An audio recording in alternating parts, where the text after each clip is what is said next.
जब पैगंबरे इस्लाम मक्के से हिजरत करके मदीना तशरीफ लाए तो अल्लाह का घर सबसे पहले आपने बनाया।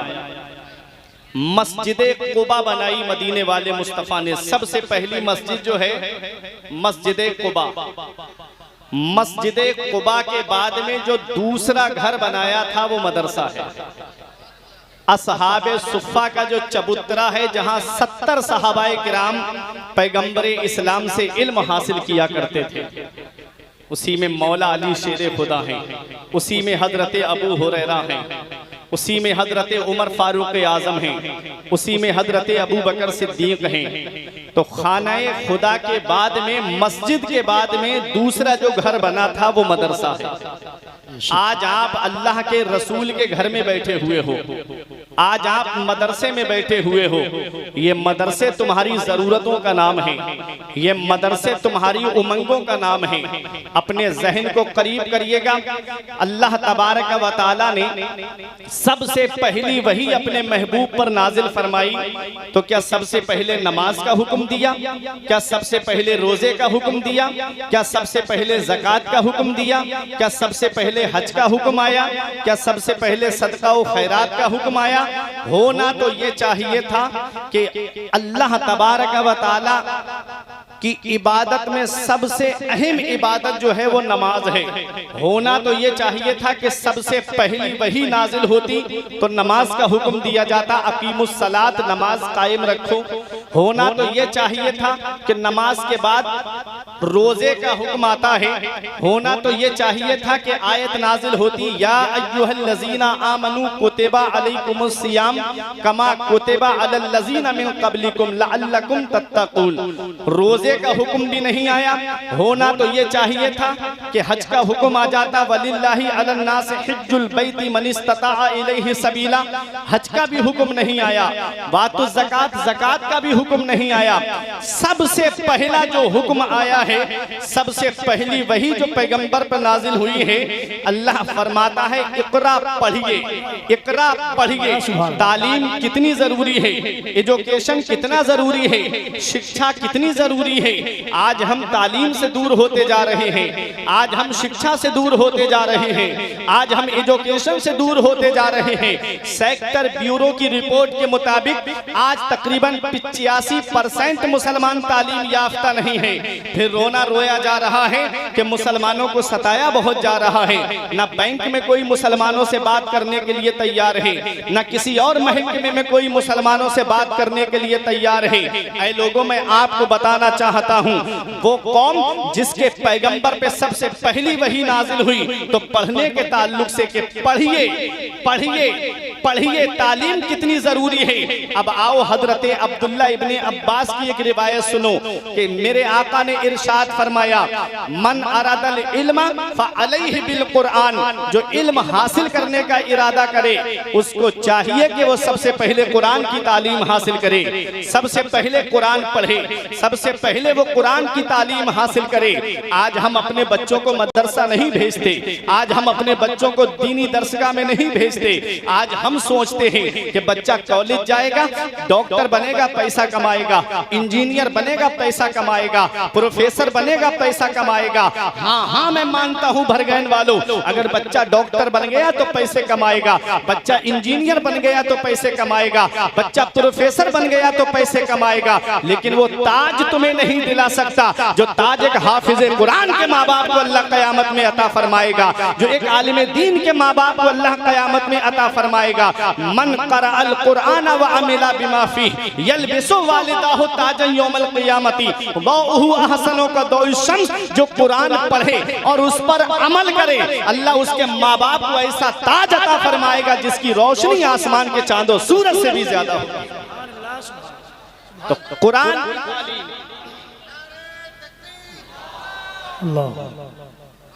कुरान की तालीम कितनी जरूरी है, कुरान कितना जरूरी है।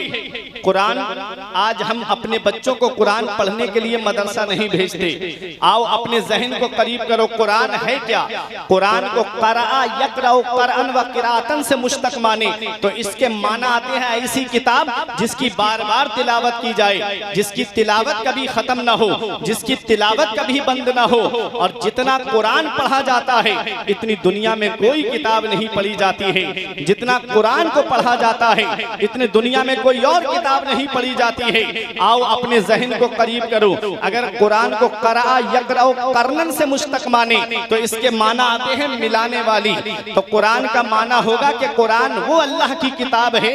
जब बंदा कुरान की तिलावत करता है तो ये कुरान बंदे को मौला से मिला देता है, ये कुरान बंदे को परवरदिगारे आलम से मिला देता है। मेरे आका ने इरशाद फरमाया, कुरान अल्लाह की वो रस्सी है कि जिसका एक सिरा तिलावत करने वाले के हाथ में है और दूसरा सिरा अल्लाह के दस्ते कुदरत में है। कुरान जब बंदा पढ़ता है तो ये कुरान बंदे को मौला से मिला देता है। बात समझ में आ रही है? कुरान की तालीम है क्या? कुरान जिस सीने में आ जाता है वो सीना आग से महफूज हो जाता है।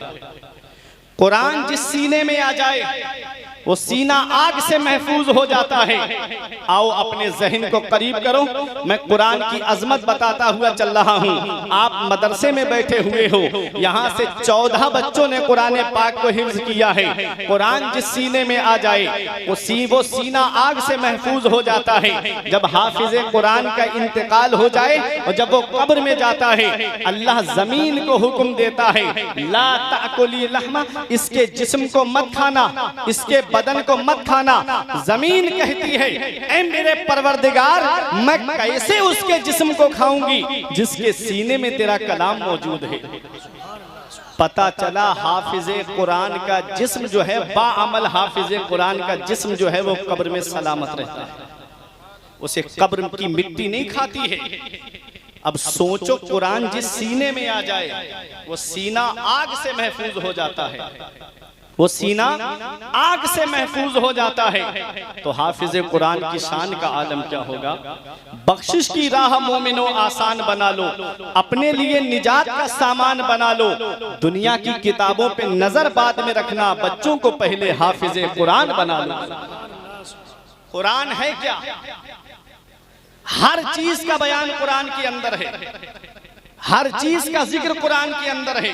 हीरे कुरान के अंदर मौजूद हैं, मोती कुरान के अंदर मौजूद हैं, सदफ कुरान के अंदर मौजूद हैं, गौहर कुरान के अंदर मौजूद हैं। और जिस मरीज को दुनिया के डॉक्टरों ने इलाज कर दिया हो उसकी शिफा भी कुरान के अंदर मौजूद है। लेकिन इतना इल्म होना चाहिए, इतनी सलाहियत होनी चाहिए, इतनी काबिलियत होनी चाहिए कि कुरान के अंदर से वो रुमूज व असरार को तलाश कर सके।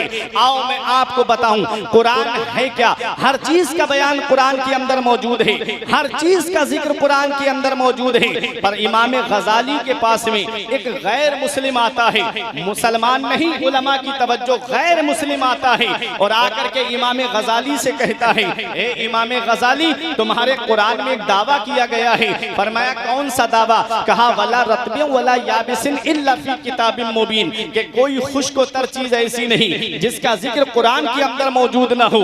मतलब हर चीज का बयान कुरान में है। तो आप मुझे एक सवाल का जवाब दीजिए। आपने फरमाया कर, उसने कहा कि मुझे ये बताइएगा कुरान में सितारों की चाल का जिक्र है। सितारे जो आसमान में चलते हैं वो दो तरह से चलते हैं, एक मुस्बत अंदाज में चलते हैं, दूसरे मनफी अंदाज में चलते हैं। एक सीधी चाल चलते हैं, दूसरे उल्टी चाल चलते हैं। तो मुझे ये बताइएगा, जब मैंने तुम्हारा कुरान पढ़ा तो मुझे उसमें सीधी चाल का जिक्र मिल गया, लेकिन मुझे उल्टी चाल का जिक्र नहीं मिला। इमाम गजाली हैरत से देखने लगे, ये गैर मुस्लिम है और कुरान पढ़ता है, ये गैर मुस्लिम है और कुरान की तिलावत करता है। आज हम कुरान पढ़ते हैं तो किसी का इंतकाल हो गया तो तीजे में जाके रस्मन कुरान शरीफ की तिलावत कर दी, या किसी के घर कुरान खानी हुई तब कुरान की तिलावत कर दी। गैर मुस्लिम जब कुरान पढ़ता है तो उसमें से कुछ तलाश करने के लिए कुरान पढ़ता है। देख लो गैर मुस्लिम, जब अल्लामा सदरुल फाजिल नईमुद्दीन मुराद मुरादाबादी से एक आर्या का मुनाजरा हुआ था, तो उस आर्या ने खड़े होके कहा था, मौलाना तुम हमसे मुनाजरा करने आए हो, तुमको पता है हमें तुम्हारे कुरान के 14 सिपारे जुबानी याद है, अगर तुमको हमारी किसी किताब का एक पाठ याद हो तो वो हमको पढ़ करके सुना दो। अल्लामा सदरुल फाजिल नईमुद्दीन मुरादाबादी ने कहा, अब भी तेरी समझ में नहीं आया? अरे यही तो मेरे कुरान की शान है, जो अपने तो अपने रहे, गैरों के दिलों में भी जगह बना लेता है। तेरे कौल के मुताबिक तेरी किताब को आए हुए लाखों बरस हो गए, लेकिन आज वो हिंदी में है, संस्कृत में है, हिंदुस्तान के बाहर ना जा सकी। और मेरे कुरान की शान देख, कुरान मक्के में नाजिल हुआ है, कुरान मदीने में नाजिल हुआ है, हिंदुस्तान की सरजमीन पे कुरान है, अमेरिका की सरजमीन पे कुरान है, चाइना की सरजमीन पे कुरान है, हिंदुस्तान के कोने कोने में कुरान है। ये मेरे कुरान की शान है। कुरान पूरी दुनिया में पहुंच गया। और हिंदुस्तान का हाल ये है, आप हिंदुस्तान के एक सूबे से अगर आप यूपी से निकल के बिहार में जाएंगे तो बिहार की बोली आपकी समझ में नहीं आएगी। बिहार से और आगे बढ़ेंगे बंगाल में, आपको बंगाल की बोली समझ में नहीं आएगी। आप गुजरात पहुंचेंगे, गुजरात की गुजराती आपकी समझ में नहीं आएगी। केरला की कन्नड़ आपकी समझ में नहीं आएगी। महाराष्ट्र की मराठी आपकी समझ में नहीं आएगी। ये एक जुबान है। यूपी की जुबान बिहार ना जा सकी, बिहार की जुबान बंगला ना जा सकी, बंगला की जुबान गुजरात ना जा सकी, गुजरात की गुजराती महाराष्ट्र ना जा सकी। मगर वह मेरे कुरान, तेरी अजमत का कोई जवाब नहीं है, तेरी शान का कोई जवाब नहीं है, तेरी बुलंदी का कोई जवाब नहीं है, तेरी अजमत का कोई जवाब नहीं है, तेरे मकाम सुरैया का कोई जवाब नहीं है। कुरान नाजिल हुआ मक्के में, कुरान नाजिल हुआ मदीने में, कुरान नाजिल हुआ जंगे बदर में, कुरान नाजिल हुआ जंगे उहुद में, कुरान नाजिल हुआ गज़वा तबूक में, और पहुंच गया पूरी दुनिया में। हमने कहा एक कुरान जबकि चलता वो है जिसके पास में पैर हो। एक कुरान जरा ये तो बता, तू पूरी दुनिया में कैसे पहुंच गया? जब तू नाजिल हुआ था तो इंटरनेट का जमाना नहीं था, मीडिया का जमाना नहीं था, सैटेलाइट का जमाना नहीं था, अखबार का जमाना नहीं था। एक कुरान फिर तू पूरी दुनिया में कैसे पहुंच गया? तो कुरान जवाब देता है, अगर इंटरनेट के जरिए फैला होता तो अमेरिका के ईसाई ने मेरा पीछा किया होता, अगर .com के जरिए फैला होता तो रूस के मजूसी ने ताक़ुब किया होता, अगर अखबार के जरिए फैला होता तो भारत के पत्रकार ने कुछ का कुछ लिख दिया होता। हमने कहा फिर फैला कैसे? तो कुरान जवाब देता है, अखबार के जरिए नहीं, हाफिज़े कुरान के जरिए फैला। नारे तकबीर, नारे तकबीर, नारे रिसालत, शहीद आज़म कॉन्फ्रेंस, उलमाए अहले सुन्नत, नारे तकबीर, नारे रिसालत, जिंदाबाद। ये स्टेज बहुत आप लोग हाफिज़े कुरान के जरिए फैल गया। और सुनो, मेरे आका के दौर में 700 हुफ़ाज़े किराम थे। कितने हाफिज बने थे आका के दौर में? 700। नबी ने सबको जगह जगह पहुंचाया, जहां जहां गए वहां वहां कुरान की तालीम पहुंच गई। सुभान अल्लाह, सुभान अल्लाह। और जंगे यमामा में कितने हाफिजों को चुन चुन करके शहीद किया गया, चुन चुन करके, ताकि कुरान मिट जाए, कुरान मिट जाए। उन्हें क्या पता फानूस बन के जिसकी हिफाजत हवा करे, और शम्मा क्या बुझे जिसे रोशन खुदा करे। नूर हक इस्लाम है, उसको बुझा सकता है कौन? जिसका हामी हो खुदा उसको मिटा सकता है कौन? और कुरान का एक लफ्ज तो बहुत दूर की बात, एक नुक्ता भी कोई नहीं बदल सकता। सारी दुनिया में जितने कुराने पाक हैं, सबको अदब के साथ बुलंद जगह पे आप रख दो और कमरे को लॉक कर दो, और फिर उसके बाद कहो कि जैसा कुरान हमारे नबी पे नाजिल हुआ है, कोई है वैसा पढ़ के सुना दे, तो मैं दूर आपको बरेली शरीफ नहीं ले जाऊंगा। आपके भरगैन में कितने हाफिज ऐसे मिल जाएंगे जो आपको कुरान पाक खड़े होकर एक बैठक में आपको सुना देंगे। क्योंकि कुरान सीनों में महफूज है। लहाफिजून का तसव्वुर बता रहा है कि कुरान की जो हिफाजत हुई है वो हाफिजों के जरिए हुई है। तो आज अपनी किस्मत पे नाज करो, 14 या 13 हाफिजे कुरान आज इस मदरसे से फारिग होकर के कुरान को अपने सीने में महफूज करके जहां जहां जाएंगे और कोई पूछेगा अच्छा कुरान सुनाएंगे तो पूछेंगे लोग कि आप कहां से पढ़ के आए हैं, तो फख्र से कहेंगे कि हम भरगैन की सरजमीन से कुरान को हिफ्ज करके आए हैं। तो आपका सर भी फख्र से ऊंचा हो। कुरान, इमाम गजाली ने कहा तूने कुरान पढ़ा? उसने कहा कहा कौन सी आयत में तूने सितारों की चाल का जिक्र पढ़ा? अब उलमा की तवज्जो, एक इल्मी बात करने जा रहा हूं, समझ गए तो ईमान ताजा हो जाएगा। कुरान है क्या? कुरान को तुम समझ नहीं पाए, तुम तो भाग गए ना कॉलेज की तरफ, तुम चले गए यूनिवर्सिटी की तरफ, तुम चले गए स्कूलों की तरफ। मैं कोई इनकार नहीं कर रहा हूं, कोई मैं इनका मुनकिर नहीं हूं कॉलेज और यूनिवर्सिटी का, तालीम जरूरी है दुनियावी तालीम, लेकिन मुझे डर लगता है कि अगर आपने मदरसे में तालीम हासिल नहीं की तो कहीं ऐसा ना हो कि ईमान चला जाए। तस्लीमा नसरीन स्कूल की पढ़ी हुई है, कॉलेज की, मदरसा नहीं गई, देखो उसने लज्जा नाम की किताब इस्लाम के खिलाफ लिख दी। सलमान रुश्दी मदरसा नहीं गया, यूनिवर्सिटी कॉलेज की देन है, इस्लाम के खिलाफ बोलने लगा। ये कॉलेज और यूनिवर्सिटी का प्रोडक्ट है। और मैं मदरसे का प्रोडक्ट आपको बता दूं, हजरत अबू बकर सिद्दीक को देख लो। मदरसे का प्रोडक्ट देखना है तो उमर फारूक आजम को देख लो, उस्मान गनी को देख लो, अरे मौला अली को देख लो, इमाम हसन और इमाम हुसैन को देख लो, अरे बगदाद के गौसे आजम को देख लो, अजमेर के गरीब नवाज को देख लो, कलियर के चांद को देख लो, बरेली के इमाम अहमद रजा खान को देख लो। ये मदरसे का प्रोडक्ट है। मदरसा पैदा होने से लेकर के तुम्हारे मरने तक की जरूरत है। जब बच्चा पैदा होता है तो कोई कॉलेज का आकर के कान में अजान नहीं देता, इसी मदरसे का प्रोडक्ट जाता है कान में अजान देने के लिए। और कल जब फैसल भाई की शादी होगी, इनका निकाह होगा, हो गया निकाह होगा तो निकाह पढ़ाने के लिए कोई प्रोफेसर साहब नहीं आएंगे, इसी मदरसे का प्रोडक्ट आएगा। और जब इंतकाल हो जाएगा ना तो नमाज जनाजा पढ़ाने के लिए भी मदरसे का ही प्रोडक्ट आता है। तो पैदा होने से लेकर के मरने तक की जरूरत है ये मदरसा तुम्हारी, पैदा होने से लेकर मरने तक की। और इतना याद रखना, पूरी जिंदगी आलिम के पीछे रहते हो, फजर में आलिम के पीछे, जोहर में आलिम के पीछे, असर में आलिम के पीछे, मगरिब इशा में आलिम के पीछे। एक वक्त आता है कि आलिम के आगे होते हो जब रूह बदन से निकल जाती है। पता चला जब तक जिंदा हो और जिंदा रहना चाहते हो तो आलिमों के पीछे चलो, इनसे आगे बढ़े तो समझ लो मौत है। आलिमों के पीछे ही तुम्हारी जिंदगी है। खुद मुफ्ती मत बन जाना। 5 मिनट की क्लिप सुन के कहते हो मैं बुखारी पढ़ ली, अरे मैंने मिशकात पढ़ ली, मैंने ऐसा मसला देखा 5 मिनट में। इन उलमा से आप पूछो 12, 13, 14 साल लग जाते हैं मदरसे में, फिर भी ऐसे मसाइल हैं शरीयत के कि आधे मसाइल के लिए किताबों की जरूरत पड़ जाती है, तब भी समझ में नहीं आते। एक एक मसले को समझने के लिए कई किताबों का सहारा लेना पड़ता है।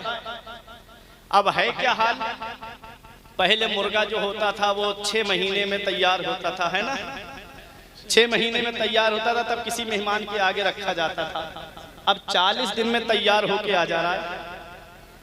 40 दिन में कैसे इंजेक्शन लग रहे हैं, कैसे केमिकल खिलाया जा रहा है उनको, 40 दिन में पूरा मुर्गा तैयार। हमारे बुजुर्ग बैठे, पूछो पहले मेहमान के आगे जो मुर्गा रखा जा रहा, घर में बच्चा पलता था, 6 महीने 7 महीने हो जाते तब कहीं होता था मेहमान के आगे रखने के लायक। 40 दिन में मुर्गा पूरा। 14-15 साल लग गए इन उलमा को मदरसे में जूतियां घिसते घिसते, तब कहीं जाकर के ये आलिम बने और हाफिज बने। आज तुम 5 मिनट की क्लिप सुनकर के जो है अपने आप को मुफ्ती समझते हो। जो जिसका काम है उसी को जेबा देता है। अगर सोफे का काम करने वाले को ला करके आप जो है मकान बनवाओ तो क्या वो बना पाएगा? और मकान बनाने वाले से कहो सोफे बना दे, क्या बना पाएगा? जो आलिमों का काम है, मसाइल बयान करना इन उलमा का काम है। आपका काम है सुनकर के उस पर अमल करना। कुरान है क्या, उसे समझो। हर चीज कुरान में है। इमाम गजाली ने पूछा गैर मुस्लिम से, तूने कुरान की जो सितारों की चाल का जिक्र कुरान में पढ़ा है वो कौन सी आयत में पढ़ा है? तो वो कहता है सूरह यासीन शरीफ की आयत करीमा, कुल्लुन फी फलकिन यस्बहून, हर चीज आसमान में तैर रही है, चल रही है, मैंने उसमें पढ़ा है। आयत करीमा क्या है? कुल्लुन फी फलकिन यस्बहून, हर चीज आसमान में तैर रही है। इमाम गजाली मुस्कुरा के फरमाते हैं तूने इससे सितारों की चाल का जिक्र पढ़ा है? उसने कहा हाँ हुजूर। फरमाया थोड़ा और गौर कर लेता तो तुझे उल्टी चाल का भी जिक्र मिल जाता। वो कहता है मुझे बताइए है कैसे? अब इन उलमा की तवज्जो, कौन सी आयत है? कुल्लुन फी फलकिन यस्बहून। शायर इस्लाम गुलाम नूर मुजस्सम साहिब किबला तशरीफ फरमा है, ये बेहतरीन आलिम भी हैं अल्हम्दुलिल्लाह। सबकी तवज्जो चाहता हूँ, देखिएगा कुरान की कौन सी आयत करीमा? कुल्लुन फी फलक, हर चीज आसमान में तैर रही है। उलमा की तवज्जो, हर चीज आसमान में तैर रही है। कुल्लुन फी फलक, कुल्लुन में पहला हर्फ काफ है, दूसरा हर्फ लाम है, मिला के हुआ कुल। अब फलक का पहला हर्फ फा है, दूसरा हर्फ लाम है, तीसरा हर्फ काफ है, मिला के हुआ फलक। और फी में पहला हर्फ फा है, दूसरा हर्फ या है, मिला के होता है फी। कुल्लुन फी फलक। अब तवज्जो मेरी तरफ देना, एक इल्मी बात करने जा रहा हूँ। उस गैर मुस्लिम ने कहा सितारों की सीधी चाल का जिक्र मुझे मिला है, कुल्लुन फी फलकिन यस्बहून आयत करीमा से उल्टी चाल का जिक्र नहीं मिला है। और कुरान का दावा है हर चीज कुरान के अंदर मौजूद है। आप इस दावे को सच्चा करके दिखाइएगा। इमाम गजाली फरमाते हैं थोड़ा और गौर कर लेता तो तुझे उल्टी चाल का भी जिक्र मिल जाता। फरमाया वो कहता है, जब आपने ये फरमाया, कहता है मुझे समझाइए तो सही। आपने कहा कुल्लुन फी फलक, इस आयत पर गौर कर। कुल्लुन में पहला हर्फ काफ, दूसरा हर्फ लाम, फी में पहला हर्फ फा, दूसरा हर्फ या, मिला के हुआ फी। अब फलक में पहला हर्फ फा, दूसरा हर्फ लाम, तीसरा हर्फ काफ, मिला के हुआ फलक। अब कुल्लुन फी फलक को उल्टा करके देखिएगा। अब फलक में आखिरी हर्फ काफ है और बीच वाला हर्फ लाम है, मिला के हुआ कुल। अब फलक का बचा फा और फी का बचा या। अब फिला मिला के फा और या को मिलाइएगा, हो गया फलक, हो गया कुल्लुन फी। अब फी का बचा फा और इधर लफ्ज़े कुल है और कुल का पहला हर्फ काफ है, दूसरा हर्फ लाम है, मतलब आखिरी हर्फ लाम है। इधर फी का पहला हर्फ फा है। अब फी का पहला हर्फ फा लीजिए और कुल्लुन का आखिरी हर्फ लाम लीजिए और आप पहला हर्फ काफ लीजिए, मिला के होता है फलक। सीधी तरफ से पढ़ोगे तब भी कुल्लुन फी फलक है और उल्टी तरफ से पढ़ोगे तब भी कुल्लुन फी फलक है। इमाम गजाली फरमाते हैं सीधी तरफ से पढ़ोगे तो सितारों की सीधी चाल का जिक्र मौजूद है और उल्टी तरफ से पढ़ोगे तो सितारों की उल्टी चाल का जिक्र मौजूद है। हर चीज कुरान में है। नारे तकबीर, नारे रिसालत, उलमाए अहले सुन्नत।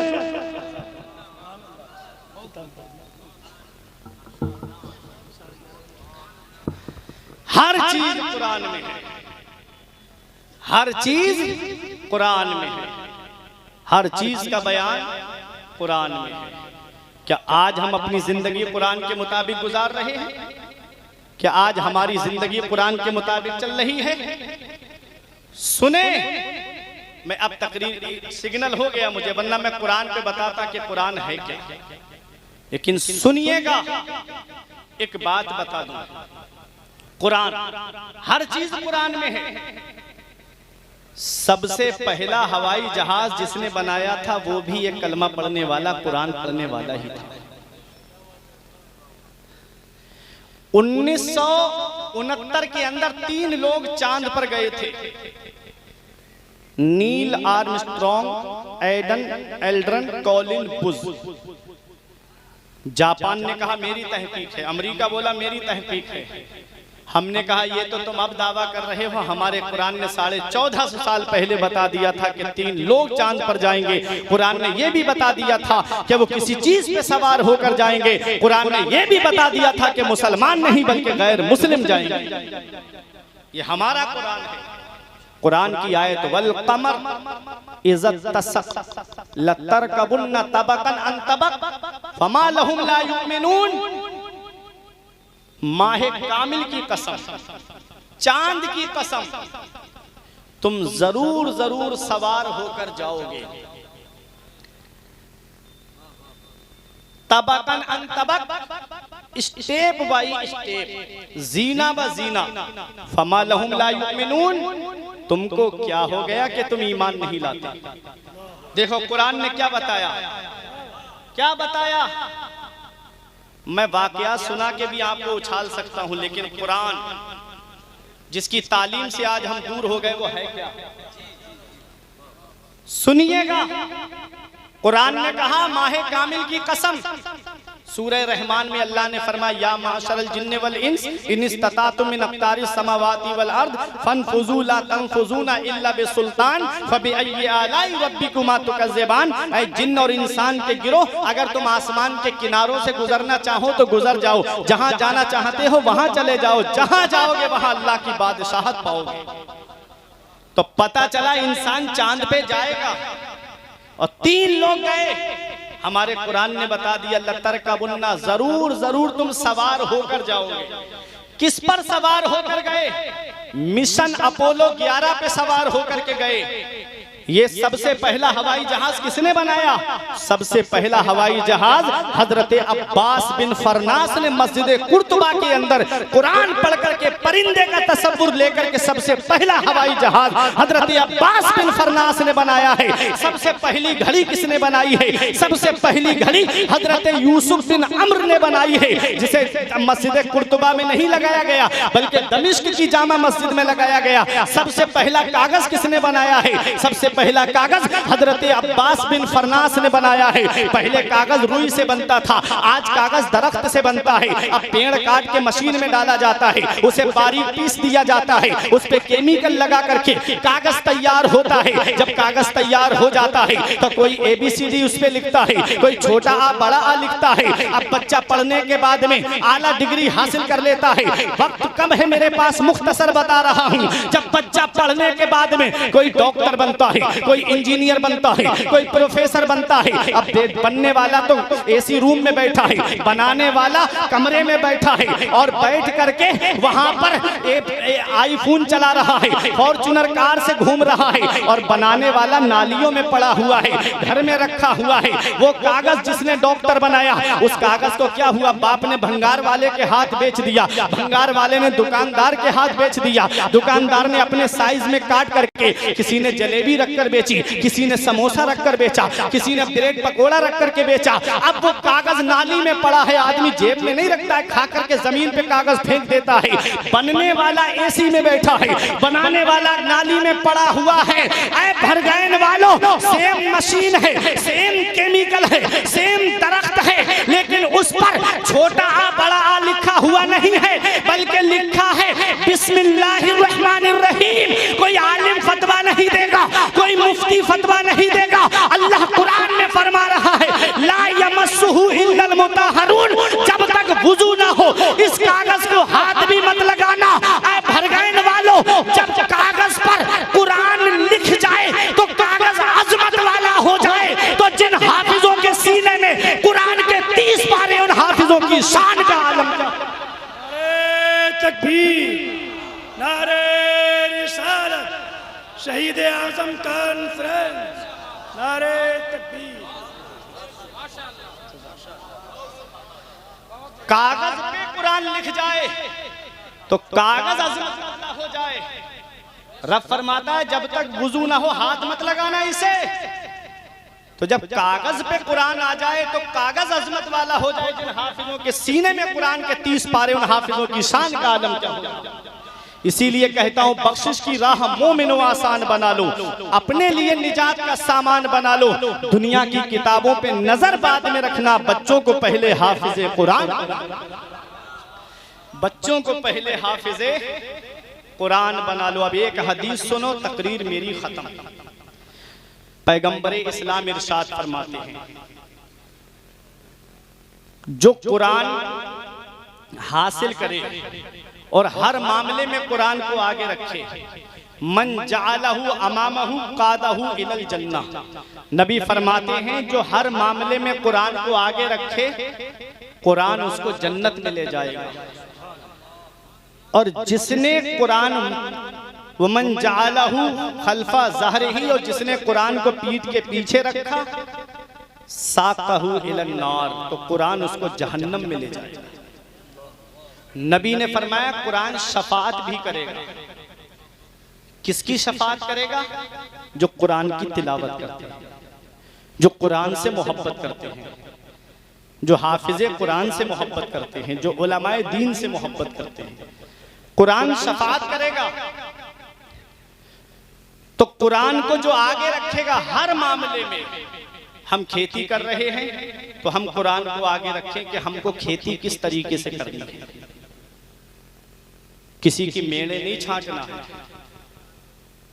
किसी के पेड़ों को नहीं तोड़ना है, किसी की ईख का बगैर इजाजत गन्ना नहीं खाना है।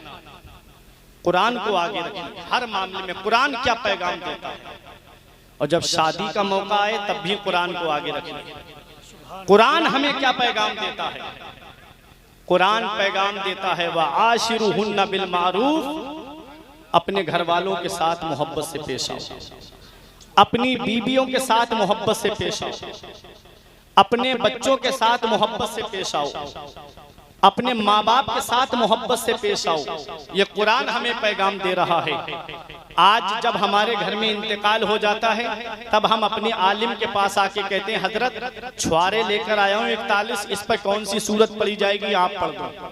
बेरी की लकड़ी लेकर आएगा हजरत, इस पे कौन सी सूरत पड़ी जाएगी आप पढ़ दो। जब मौत का वक्त आता है तब हमें मौलवी याद आते हैं, और जब शादी का मौका आता है तब हम अपने आलिमों को क्यों भूल जाते हैं? तब हम अपने आलिमों के पास क्यों नहीं आते कि हजरत वो तरीका बताओ निकाह का जो पैगंबर इस्लाम की सुन्नत के मुताबिक हो, वो तरीका बताओ निकाह का जो रसूलुल्लाह सल्लल्लाहु अलैहि वसल्लम की सुन्नत के मुताबिक हो। निकाह है क्या? नबी इरशाद फरमाते अन निकाहु मिन सुन्नती फमन रगेबा अन सुन्नती फलैसा मिन्नी। नबी ने फरमाया निकाह मेरी सुन्नत है, और जिसने मेरी सुन्नत से एराज किया वो मुझसे नहीं है। नबी की सुन्नत है निकाह। और अब जरा तवज्जो देना, नबी की सुन्नत को अदा करते वक्त, नबी करीम सल्लल्लाहु अलैहि वसल्लम की सुन्नत को जब हम अदा करने जा रहे हैं तो शादी के कार्ड पे लिखवाते हैं शादी मुबारक। मुबारक का माना जानते हो आप? बारका युबारिको, बरकत से बना मुबारक, जिसके माना आते हैं ऐसी शादी जिसमें अल्लाह की बरकतें नाजिल हों, ऐसी शादी जिसमें अल्लाह की रहमतें नाजिल हों। भरगैन वालों दिल पे हाथ रख के बताना, जिस शादी में डांस पार्टी नाचे क्या उस शादी में अल्लाह की बरकतें नाजिल होंगी? जिस शादी में बैंड बजे क्या उस शादी में अल्लाह की बरकतें नाजिल होंगी? जिस शादी में एक हफ्ता पहले औरतें ढोल पर गीत गाना शुरू कर दें क्या उस शादी में बरकत होगी? जिस शादी में हल्दी की रस्म के नाम पे बेपर्दगी का बाजार गर्म किया जाए क्या उस शादी में बरकत होगी? जिस शादी में मेहंदी की रस्म के नाम पे बेपर्दा औरतों का हुजूम लगे क्या उस शादी में बरकत होगी? नबी की सुन्नत अदा करने जा रहे हैं हम। आज नबी की सुन्नतों से हम दूर हो गए। पैगंबर इस्लाम की सुन्नत है कि निकाह मस्जिद में होना चाहिए। अब दूल्हा खुद नमाज नहीं पढ़ता है तो वो मस्जिद में क्यों जाएगा? होना तो ये चाहिए था कि दूल्हा मस्जिद में जाता, जोहर की नमाज पढ़ने या असर की नमाज, जिस वक्त बारात पहुंचती पहले नमाज अदा करता, वहीं मस्जिद में बैठ जाता, वहीं काजी साहब और 2 गवाह वहीं पर इज़्न लेकर के आते और मस्जिद में निकाह होना चाहिए था। मस्जिद में निकाह होने के 2 फायदे हैं भरगैन वालों। एक फायदा तो ये है कि मस्जिद खुदा का घर है और अल्लाह के घर में अल्लाह की रहमतें नाजिल होती है। जो निकाह मस्जिद में होता है उस निकाह में अल्लाह की रहमतें नाजिल हुआ करती है। और दूसरा फायदा यह है कि मस्जिद के अंदर कोई नापाक दाखिल नहीं होता है। मस्जिद में जो भी दाखिल होता है वो पाक दाखिल होता है। अरे जो निकाह मस्जिद में होगा उस निकाह में कोई नापाक शामिल नहीं होगा, जो भी शामिल होगा वो पाक शामिल होगा। और नापाक के ताल्लुक से नबी फरमाते हैं जिस घर में जानदार की फोटो लगी हो, जिस घर में कुत्ता हो और जिस घर में जुनबी नापाक हो उस घर में अल्लाह की रहमत के फरिश्ते नहीं आते हैं। इसलिए आज घर में कमाने वाले 5-6 लोग हैं लेकिन घर में बरकतें नहीं होती, घरों के अंदर से बरकतें उठ गई हैं। हमने कहा घरों का माहौल पहले दुरुस्त कर लो, खाना दस्तरख्वान लगा करके खाओ, एक एक करके खाना मत खाना, सब जमा होकर के दस्तरख्वान लगा करके खाना खाना।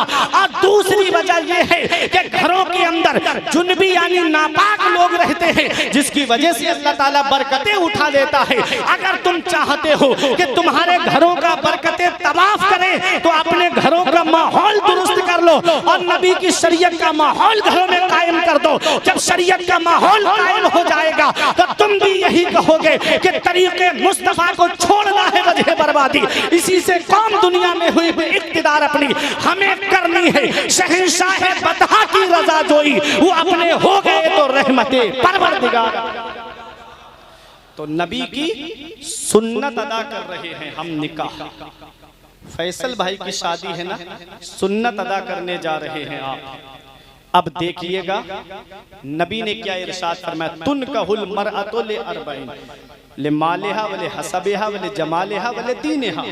नबी ने फरमाया निकाह जब इंसान करता है तो उसकी 4 वजह होती है। या तो लड़की का माल देख के निकाह करता है, या लड़की का खानदान देख के निकाह करता है, या लड़की की दौलत देख के निकाह करता है, या उसका हुस्न जमाल देख के निकाह करता है, या लड़की की दीनदारी को देख के निकाह करता है। नबी ने क्या पैगाम दिया? नबी फरमाते ऐ मेरे उम्मती, जब तू निकाह करे तो लड़की का हुस्न मत देखना, उसकी दौलत को मत देखना, उसके खानदान को मत देखना, बल्कि दीनदारी को देखना, परहेजगारी को देखना। क्योंकि दीनदार लड़की जब तुम्हारे घर में आएगी तो 3 नस्लों तक पहुंच जाएगा। और सुनो, दौलत जमीन के ऊपर काम आती है, माल जमीन के ऊपर काम आता है, खानदान जमीन के ऊपर काम आता है। हुस्न जमाल आज का क्या है? ब्यूटी पार्लर जाने से पहले देख लो और ब्यूटी पार्लर से आने के बाद में देख लो। आजकल का हुस्न तो मसनूई हुस्न है। नबी ने फरमाया तुम परहेजगारी को देख करके निकाह करना, दीनदार लड़की से निकाह करना। जब दीनदार लड़की तुम्हारे घर में आएगी तो जमीन के ऊपर भी दीनदारी काम आएगी, जमीन के नीचे भी दीनदारी काम आएगी। आ गई बात समझ में? पैगंबर इस्लाम ने क्या फरमाया? दीनदार लड़की को इख्तियार किया। पैगंबर इस्लाम ने फरमाया परहेजगार लड़की को इख्तियार किया। पैगंबर इस्लाम का ये फरमान है। आज माइंड बहुत डिस्टर्ब है क्योंकि किल्लत वक्त की तलवार हमारी गर्दन पे लटक रही है। बातें बहुत सारी आपसे करना थी निकाह के ताल्लुक से और कुरान के ताल्लुक से भी, दस्तारबंदी के ताल्लुक से भी, लेकिन वक्त इजाजत नहीं देता। अभी 2 शायर भी यहाँ मौजूद हैं। ये बातें मैंने आपके सामने बयान की। निकाह नबी की सुन्नत है। शादी करो तो ऐसी करो सादगी के साथ जैसे अली का अक्द हुआ फातिमा के साथ। जरदार देख कर ना जमींदार देख कर, रिश्ता करो नबी का वफादार देख कर। एक पैगाम मैं अपने तलबा को भी दे दूं, फिर मैं अपनी जगह बैठ जाऊं। कुरान हिफ्ज किया है तुमने, हमेशा अपने उस्ताद का अदब करते रहना। उस्ताद का अगर अदब नहीं किया तो मैंने बड़े काबिल लोगों को भी बर्बाद होते हुए देखा है। जो उस्ताद के गुस्ताख हो जाते हैं, मैंने उनकी काबिलियत को मिट्टी में मिलते हुए भी देखा है। कितने ऐसे मेरे साथी भी हैं कि जो जिनका आज कोई नाम तक नहीं लेता। अदब से जिंदगी बनती है, जन्नत भी जहन्नम भी। अदब से जिंदगी बनती है, जन्नत भी जहन्नम भी। अदब बहुत जरूरी है। इमाम आजम अबू हनीफा के उस्ताद शेख हम्माद हैं और आपका घर जो कूफे में था ना, 16वीं गली में था। जैसे आप दिल्ली में जाएंगे तो अलग अलग सेक्टर बने होते हैं ना, 1 नंबर गली, 2 नंबर गली, 3 नंबर गली। 16वीं गली में था घर हजरत इमाम आजम अबू हनीफा का। और इमाम आजम अबू हनीफा के शागिर्द हैं हजरत इमाम जुफर, जो दरस निजामी से ताल्लुक रखते हैं। वो पढ़ते हैं, नूरुल ईज़ा है, हिदाया, उसमें आता है काला ले जुफर। इमाम जुफर ने कहा, इमाम जुफर ने कहा, ये इमाम आजम अबू हनीफा के शागिर्द हैं। इनका घर 16वीं गली में था इमाम आजम अबू हनीफा से। लेकिन बताया जाता है, किताबों में लिखा है कि इमाम जुफर ने कभी भी अपने उस्ताद के घर की तरफ भी पैर नहीं फैलाए थे। इतना अदब था। और इमाम आजम अबू हनीफा अपने उस्ताद शेख हम्माद के घर का सामान ला के दिया करते थे। उनका इंतकाल हो गया तो उनके घर की सौदा खरीद के उनके घर पहुंचाते थे। एक दिन शेख हम्माद की बीबी ने कहा था, इमाम आजम अब तो तुम इमाम आजम बन गए हो, फिर भी हमारे घर का सामान लाते हो। तो इमाम आजम ने एक जवाब दिया था जो हर एक के लिए दिल की तख्ती पर लिखने के लायक है। मैं अपनी जुबान में कहता हूं, इमाम आजम कहते हैं, अरे मैं इमाम आजम हूं तो क्या हुआ, पहले मैं इस दर का गुलाम बना हूं तभी तो दुनिया का इमाम बना हूं। कितना जरूरी है उस्ताद का अदब। और आज दीनी तालीम हासिल करने के बाद ये मत सोचना कि कहीं मस्जिद मिल जाए या मदरसा मिल जाए। ये मेरा पैगाम है, ये जरूर पहुंचा के जाऊंगा, चाहे 5 मिनट आगे क्यों ना बढ़ जाएं। इमाम सुनिएगा, जरूरी है तालिब इल्म के लिए एक पैगाम मेरा कि जब हाफिज बन जाओ, आलिम बन जाओ, तो तुम्हारे लिए कॉलेज के रास्ते खुले हैं, यूनिवर्सिटी के रास्ते खुले हैं। आओ, डॉक्टरेट की तरफ आओ, इंजीनियरिंग की तरफ आओ और आला तालीम हासिल करके IAS का एग्जाम पास करो। दुनियावी तालीम में जब आओगे तो कौम को जरूरत है कि ऐसा डॉक्टर मिल जाए जो आलिम भी हो और हाफिज भी हो, तो वो किसी की किडनियां नहीं बेचेगा बल्कि कौम की गरीबों की मदद करता हुआ नजर आएगा। इसलिए दुनियावी तालीम भी जरूरी है और दीनी तालीम भी जरूरी है। इक़रा बिस्मि रब्बिकल लज़ी खलक़, ए महबूब पढ़िए अपने रब के नाम से, अपने रब के नाम से पढ़िए जिसने आपको पैदा किया है। तो सबसे पहली वही नबी पे जो नाजिल हुई थी वो तालीम के ताल्लुक से थी, पढ़ाई के ताल्लुक से थी। इसलिए अपने बच्चों को पढ़ाओ, दीनी तालीम सिखाओ। मदरसे के दरवाजे खुले हैं, पहले आलिम बनाओ, हाफिज बनाओ, फिर उसके बाद चाहे डॉक्टर बनाओ, इंजीनियर बनाओ। बख्शिश की राह मोमिनो आसान बना लो, अपने लिए निजात का सामान बना लो। दुनिया की किताबों पे नजर बाद में रखना, बच्चों को पहले हाफिज कुरान बना लो। परवरदिगार आलम की बारगाह में दुआ है कि मेरे कुछ अर्ज करने में गलती हुई हो तो मौला मुझे माफ फरमाए। अस्तगफिरुल्लाह रब्बी मिन कुल्ले ज़ंबि व अतूबु इलैह। कलमा तैयब पढ़ने ला इलाहा इल्लल्लाहु मुहम्मदुर रसूलुल्लाह सल्लल्लाहु अलैहि वसल्लम। ये जिंदगी सवारी दिलशाद कीजिए, लम्हात जिंदगी के ना बर्बाद कीजिए। जब मकसद हयात इबादत खुदा की है, पढ़िए नमाज, मस्जिदें आबाद कीजिए। सभी के सामने एक दिन जरूर आता है, ये हुस्न फानी है लेकिन गुरूर आता है। किसी क्रीम से पाउडर से कुछ नहीं होता, नमाज पढ़ने से चेहरे पे नूर आता है। अस्सलाम।